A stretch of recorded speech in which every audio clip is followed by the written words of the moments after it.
The bedroom door creaked open, and there he was, my husband. His face was frozen, his breath shaky, uneven. His eyes darted between me and the man beside me, the sheets tangled around my naked body, the scent of my lover still in the air, silence, thick, suffocating. Then, his fists clenched, his chest rose sharply, his voice barely a whisper, but it cut through me like a knife. In our bed, my lover jolted upright, scrambling for his clothes. But it was too late. The damage was done. My husband just stood there, frozen, shattered, cut to black. But the worst part? This was just the beginning. Part 1. I never thought I'd be the kind of woman who would destroy her own home. For 15 years, I built my life around my husband, Greg, and our 2 children, Olivia and Ethan. I was a wife, a mother, a businesswoman. I had it all. My real estate company was thriving, my name carried weight, and I had the respect of my peers. On the surface, everything was perfect. But perfection is just another word for stagnation. It started with admiration. Jake was the best performer of the month at my company, a brilliant and ambitious 30-year-old who handled high-stakes deals like a seasoned veteran. He was confident, sharp, and full of the kind of hunger I hadn't seen in Greg for years. I told myself it was harmless, a little office crush, just appreciation for good work. But admiration turned into curiosity. Curiosity turned into late-night texts. And those texts turned into stolen touches in the break room when no one was watching. The first time we kissed, I told myself it was just a mistake, that I could stop it, that I would stop it. But every time I saw him, my resolve crumbled. It felt like being alive again. I wasn't just a wife, a mother, a CEO. I was a woman who still had desires, who still wanted to be wanted. The first time we slept together, it was in the very bed I shared with Greg. The sheer audacity of it made my pulse race. The thrill, the danger, it was intoxicating. And so, it continued. I became reckless, inviting Jake into the home where my husband and children slept. Each time, I told myself I'd stop, but I never did. Because the truth was, I didn't want to. Every moment with Jake was a delicious rebellion. Lunch breaks turned into stolen hours at hotels. Business meetings became excuses to see him outside of work. My heart raced every time my phone buzzed with his name. But the deeper I fell, the more reckless I became. It was only a matter of time before everything came crashing down. Then came the night everything exploded. Greg had been on a business trip, and the house was ours. Jake and I tangled in each other, drowning in the forbidden heat of our affair. I didn't hear the front door. I didn't hear the footsteps, but I heard the sharp intake of breath when Greg saw us, standing there in the doorway, his entire body shaking with rage and devastation. I never knew silence could be so deafening. Greg didn't say a word at first. He just stared.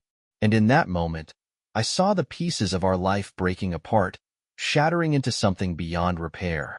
Then, his voice came, low, tight, dripping with barely contained fury. "How long?" he asked. Jake pulled the sheets around himself and stumbled out of bed, his face pale. "Man, he started. But Greg's glare cut him off. "Get out. Now." I watched as Jake grabbed his clothes and bolted, leaving me alone with my husband, the air thick with pain and betrayal. "Greg, I began. But he held up a hand. "Don't. Just don't."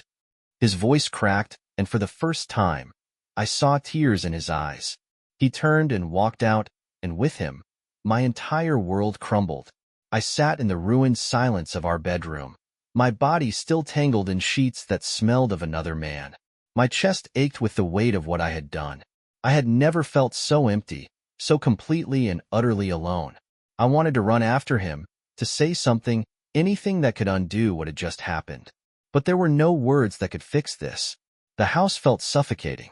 Every piece of furniture, every framed photograph, every familiar detail of our life together became a reminder of what I had just destroyed. I had been playing with fire for months, and now I was standing in the ashes of my own making. Hours passed, and Greg didn't return. I sat in the dim light of the bedroom, my phone clutched in my trembling hands. I wanted to call him, to beg for forgiveness. But what could I possibly say? A text came through. It was from Jake. Jake, are you okay? Should I come back? I stared at the screen, bile rising in my throat. The answer was clear. I turned off my phone, buried my face in my hands, and sobbed. Part 2. The next morning, I woke up in an empty house. The silence pressed in on me, heavier than anything I had ever felt before. Greg was gone. His side of the bed was untouched from the night before, and my heart clenched as I realized he hadn't even slept here. A hollow ache filled my chest. Had he left for good?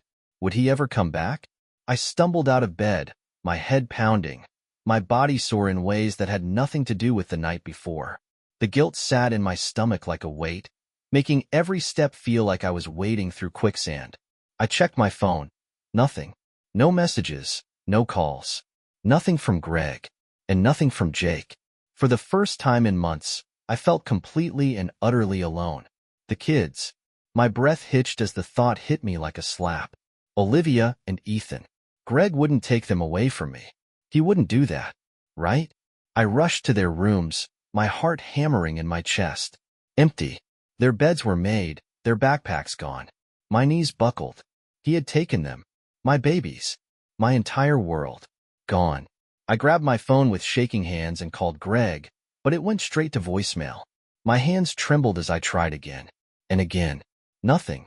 I sank to the floor, the realization washing over me like ice water. He had left, and he had taken the kids with him. Tears streamed down my face as I struggled to breathe. I had lost everything in the span of a single night. My marriage.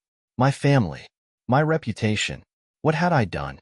I don't know how long I sat there, lost in the whirlwind of my own destruction. Hours, maybe. But eventually, I forced myself to move. I had to do something. I had to try and fix this. I had to talk to Greg, to explain, to beg if I had to. Maybe, just maybe, there was still a chance to make things right.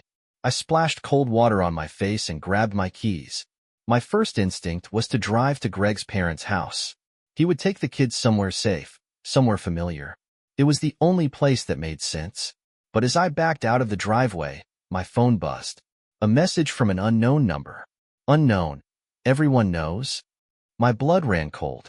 I pulled over, my hands shaking as I stared at the screen. Everyone knows. What did that mean? Who was this? Before I could even process it, another message popped up. Unknown. You should have been smarter. A chill crawled up my spine. I knew, deep down, who it was before I even had to ask. Jake. I dialed his number, my heart pounding, but it went straight to voicemail. My hands trembled as I tried again. Nothing. Then another message. Unknown. I told them everything. My breath hitched. No. No. No. No. He wouldn't. He couldn't. I scrolled through my contacts, desperately calling one of my closest friends from work. Sarah, please tell me this isn't true. Silence. Then, I don't think you should be calling me. I'm sorry, but I can't be involved in this. The line went dead. Panic surged through me. This was worse than I thought. Much worse. If Jake had told people, if my colleagues knew, if my clients knew, then my career was over. My company. My entire livelihood. My hands trembled as I scrolled through social media, my stomach turning as I saw the comments under my latest company announcement. Guess she handles real estate the same way she handles marriage, dishonestly. Did you really think you wouldn't get caught? Everyone in the office is talking about it. Homewrecker CEO. That's a new one. The words blurred together, each comment a dagger straight to my heart. My reputation, my career, everything I had built, gone. My phone buzzed again. Greg, you want to see your children again.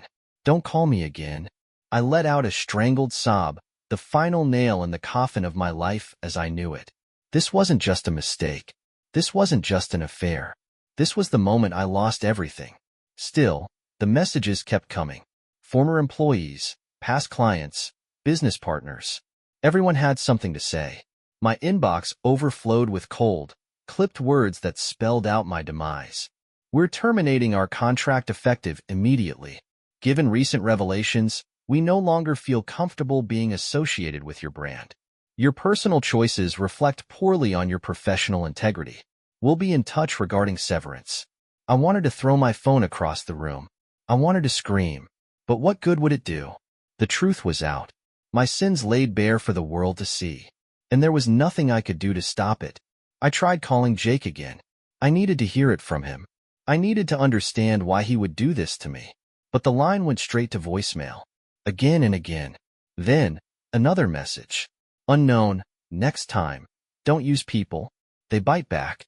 I sank onto the floor, my vision blurring with fresh tears. It was over. My life, my career, my family, everything I had spent years building, was crumbling around me. And I had no one to blame but myself. Part 3. The weight of everything pressed down on me like a crushing force. My world had unraveled in a matter of hours, leaving me with nothing but the ruins of what I once had. Greg was gone. My children were gone. My career, the empire I had built with my own hands, was slipping through my fingers like sand in the wind. I had no idea where to go from here. The house felt emptier than it ever had before. Every creak of the floorboards echoed like a reminder of my loneliness. I sat at the dining table, staring at the cold cup of coffee in front of me, my hands trembling as I scrolled through message after message on my phone. You're a disgrace. You deserve everything that's happening to you. I hope Greg takes you for everything you have. The words blurred together as tears welled up in my eyes. I had thought the worst was over, but I had been wrong. The real punishment wasn't losing my family or my job. It was the sheer, unbearable shame of being branded a pariah. A knock on the door jolted me from my thoughts. My heart leapt into my throat. Was it Greg? Had he come back to talk? To give me one last chance to explain? I rushed to the door, barely able to breathe. But when I swung it open, it wasn't Greg standing there. It was my assistant, Rachel. Her eyes flickered with something between pity and disappointment. She shifted uncomfortably on the doorstep, holding a manila folder in her hands. "Can I come in?" she asked. I hesitated for a moment before stepping aside. Rachel had been with me for years. She had seen me through the best and worst of my business. But even she looked at me now like I was someone she barely recognized. She set the folder down on the dining table and let out a sigh. "I wanted to bring these in person," she said. "It's over, Claire. The board is forcing you out. They're terminating your position as CEO. I felt my stomach drop. "Rachel, I can fix this. I can." She shook her head, cutting me off. "It's too late. The damage is done. Investors are pulling out. Clients are terminating contracts. Your name is toxic now. The board had an emergency meeting last night. They're voting you out." I sank into the chair, my fingers digging into the edges of the table. The company had been my life. I had built it from the ground up. And now, I was being erased from it like I had never existed. "You should start thinking about your next move," Rachel said softly. "Because this chapter is over." I wanted to scream, to beg her to tell me there was some way out of this. But I saw it in her eyes. There wasn't. I nodded numbly, unable to say another word as she turned and walked out of my house, leaving me alone once more. I pressed my hands against my face, my breath coming in short gasps. This couldn't be happening. This couldn't be how it ended. But it was. Another knock at the door made me jump. I hesitated this time, my heart pounding as I approached. When I opened it, a familiar face greeted me. Jake. His presence sent a fresh wave of nausea rolling through me. "What are you doing here?" I demanded, my voice hoarse from the hours of crying. He leaned against the doorframe, a smirk playing on his lips. "Heard you were having a rough time. Thought I'd check in." I clenched my fists. "You did this. You told everyone. You ruined me." His smirk widened. "You ruined yourself, sweetheart." I just made sure the truth got out. Rage burned in my chest. I wanted to slap the smug look off his face, to scream at him until my voice was raw. But instead, I did something I never thought I would do. I stepped back. "Get out of my life, Jake." His smile faltered for a split second before he let out a low chuckle. "You think you can just shut me out? After everything?" "I know I can," I shot back. "And I will." For the first time in days, I felt a spark of something other than despair. Determination. Jake stared at me for a long moment before shrugging. "Your loss," he muttered before turning and walking away. I slammed the door shut behind him and took a shaky breath. I had lost everything. My husband, my children, my career. But I was still here. And somehow, I had to figure out what came next. The days passed in a blur. I barely left the house. Every time I tried to step outside, I felt the weight of judgmental stares even when no one was there. The phone calls slowed. The messages faded. But the damage had been done. My name had been dragged through the mud, and there was no coming back from it. I spent my days aimlessly scrolling through old photos, reliving memories of a life that no longer belonged to me. Olivia's birthday parties, Ethan's first day of school, the vacations we had taken as a family. Each picture felt like a dagger to the heart. One night, I found myself parked outside Greg's parents' house. I had no plan, no words prepared, just the desperate hope that maybe, just maybe, I could see my children again. But before I could even get out of the car, I saw Greg step onto the porch, his expression cold and unyielding. He didn't say a word. He simply shook his head and turned back inside, shutting the door behind him. That was the moment I truly understood. There was no coming back from this. I had burned every bridge, destroyed every relationship, and now I was left to face the wreckage alone. As I drove back home, the weight of my mistakes settled over me like a suffocating blanket. The road ahead was uncertain, but one thing was clear. This was only the beginning of my punishment. Part 4. The days turned into weeks, and the weight of my mistakes settled over me like a constant, oppressive fog. I no longer checked my phone. The messages had stopped coming, anyway. The world had moved on, leaving me behind in the wreckage I had created. I existed in a limbo, neither moving forward nor fully sinking, just drifting in the vast emptiness of my own making. I had lost everything. Greg had filed for divorce. The papers arrived in a plain manila envelope, cold and impersonal. No note, no explanation, just the stark reality of the end of our marriage, reduced to legal jargon and signatures. I had stared at them for hours, my fingers trembling as I traced the words over and over, unable to process the finality of it. I didn't sign them. Not yet. Maybe not ever. Instead, I spent my days locked inside the house that once held laughter and love, reduced now to a hollow structure filled with ghosts. Every room was a painful reminder of what I had lost. The family pictures on the wall, the hand-painted drawings Olivia and Ethan had made in preschool, each piece of my past cut into me like a jagged knife. At night, sleep evaded me. The silence was deafening. The bed felt too big, too empty. I would lie awake, staring at the ceiling, replaying every choice I had made, every step that had led me here. It was a never-ending cycle of regret, a prison I had built for myself. One evening, there was a knock on my door. It startled me. I hadn't spoken to anyone in days. My heart pounded as I approached, half hoping, half dreading who might be standing on the other side. It was my sister, Emily. She took one look at me and sighed. "Jesus, Claire, you look like hell." I wanted to snap at her, tell her to leave, but the truth was, I didn't have the energy. I stepped aside and let her in.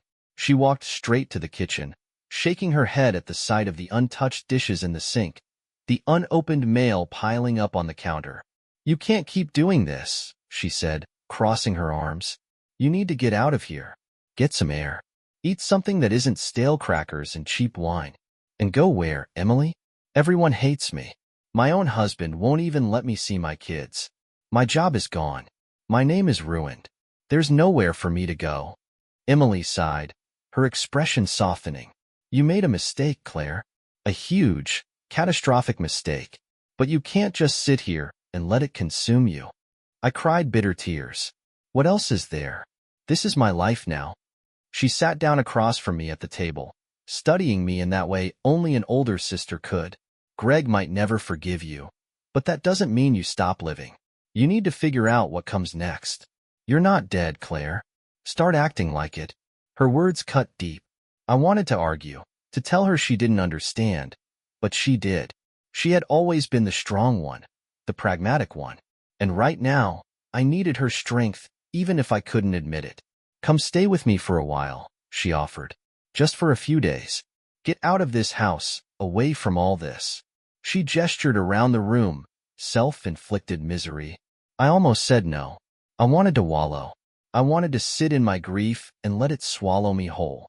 But deep down, a small voice whispered that Emily was right. I nodded. Okay. She looked surprised, but relief quickly replaced it. Good. Pack a bag. We're leaving now. I didn't argue. I grabbed the first duffel bag I could find and threw in some clothes. As I zipped it up, I caught a glimpse of myself in the mirror for the first time in weeks. My once vibrant eyes were dull, my face gaunt. I barely recognized the woman staring back at me. Emily drove in silence. I stared out the window, watching the city lights blur past. The world kept turning, indifferent to my suffering. Maybe that was a good thing. Maybe it meant I could disappear into the background, start over somewhere no one knew my name. But first, I had to survive this. Emily's apartment was small but warm, a stark contrast to the cold emptiness of my house. She made me eat, forced me into the shower, and handed me clean clothes. It felt foreign, taking care of myself, as if I had forgotten how to be human. Days passed. Slowly, I found myself breathing again. I started taking short walks, feeling the sun on my skin for the first time in what felt like forever. I still wasn't okay. I didn't know if I ever would be, but I was trying. Then, one evening, my phone rang. An unknown number. I hesitated before answering. Hello? A pause. Then, Claire? My heart stopped. Greg? His voice was unreadable. We need to talk. I clutched the phone, my fingers trembling. About what? The kids. A lump formed in my throat. Are they okay? Did something happen? They're fine, he said quickly. But this situation, it can't go on like this. We need to figure something out. I closed my eyes, fighting back tears. I just want to see them, Greg. Please. Silence. Then, meet me tomorrow. Noon. The park near our old house. I nodded, even though he couldn't see me. Okay. The call ended, leaving me breathless. Tomorrow, I would see my children. Tomorrow, I would face Greg. And maybe, just maybe, tomorrow would be the start of something new. Part 5. The next morning, I woke up with a weight in my chest heavier than any I had felt before. Today was the day. Today, I would see Greg. I would see my children. And I had no idea what to expect.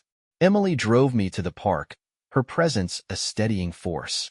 No matter what happens, she said as she parked the car, you're still their mother. That doesn't change. I nodded, swallowing the lump in my throat. My hands were trembling as I stepped out of the car, scanning the park for Greg. And then I saw him. He was sitting on a bench under the old oak tree where we used to bring Olivia and Ethan to play. My breath caught when I saw my children beside him. Olivia was flipping through a picture book, her tiny fingers tracing the pages, while Ethan was playing with a toy truck in the dirt. They looked happy. They looked untouched by the storm that had ripped through my life. I hesitated. Would they even want to see me? Would they run into my arms? Or would they look at me like I was a stranger? Like I was the woman who had broken their home apart? Greg looked up, his face unreadable. He gave me a curt nod, a silent invitation. I forced my feet forward. When I reached them, Olivia was the first to look up. Her eyes widened slightly, but she didn't move. I held my breath. Then, in a small voice, she asked, Mommy? A sob rose in my throat, but I swallowed it down. Hey, baby, I whispered. I missed you so much. Ethan, still too young to understand the complexity of everything, grinned and held up his truck. Look, Mommy, my truck goes fast. I let out a watery laugh. It sure does. Slowly, Olivia slid off the bench and took a tentative step toward me. My heart pounded. Then another step, and another. And finally, she wrapped her small arms around me, pressing her face into my stomach. I missed you too, she whispered. Tears spilled down my cheeks as I hugged her tightly, holding on to the only thing that still felt real in my world. Greg cleared his throat, pulling me back to reality. Let's talk. I nodded, pulling back from Olivia but keeping a hand on her shoulder. Okay. We moved a few feet away, where the kids couldn't hear. I braced myself for his anger, for his resentment. But instead, his voice was eerily calm. I don't know what to do here, Claire, he admitted. The kids love you. They miss you. And as much as I hate what you did, I can't deny that you're their mother. My heart ached. I don't expect forgiveness, Greg. I don't deserve it. But I need to be in their lives. He let out a long breath. I won't keep them from you. But it won't be like before. I need time. They need time. I nodded quickly. I understand. Anything. I just want to be there for them. Silence stretched between us. The air was thick with unspoken pain, but also with something else, an understanding. Greg rubbed his jaw, looking tired. You can see them on weekends. We'll work something out legally, but for now, let's just take it slow. Relief flooded through me. It wasn't much, but it was something. It was hope. I wiped at my tears and looked back at Olivia and Ethan, who were now playing together in the grass. This was all I needed. Greg exhaled sharply and turned to leave. But before he walked away, he muttered, I loved you, you know. I bit my lip. I know. And then he was gone. The months passed slowly. I found a small apartment on the other side of town and started picking up the pieces of my life. I was no longer the successful CEO. I was no longer Greg's wife. But I was still a mother. And that was something no scandal, no betrayal, could take from me. I found a job, nothing glamorous, just a position at a small design firm. It wasn't my company, but it was something. And for the first time in a long time, I felt like I was building something honest. The weekends with my children became my lifeline. We spent Saturdays at the park, Sundays baking cookies in my tiny kitchen. They asked questions, sometimes. Olivia, especially. Why don't you and Daddy live together anymore? Do you still love him? I never had the perfect answer, but I told the truth. I made a mistake, sweetheart. And sometimes, mistakes change things forever. Jake tried reaching out once. A single message. We could have had something great. You chose the wrong side. I blocked his number. There was no place for him in my life anymore. One evening, as I was tucking Olivia into bed at my apartment, she held my hand and looked up at me with serious eyes. I'm glad you're still my mommy. Tears welled up in my eyes, but I smiled. I'll always be your mommy, baby, no matter what. And as I sat there, holding my daughter's hand, I realized something. I had lost everything. But maybe, just maybe, I had found myself. The end.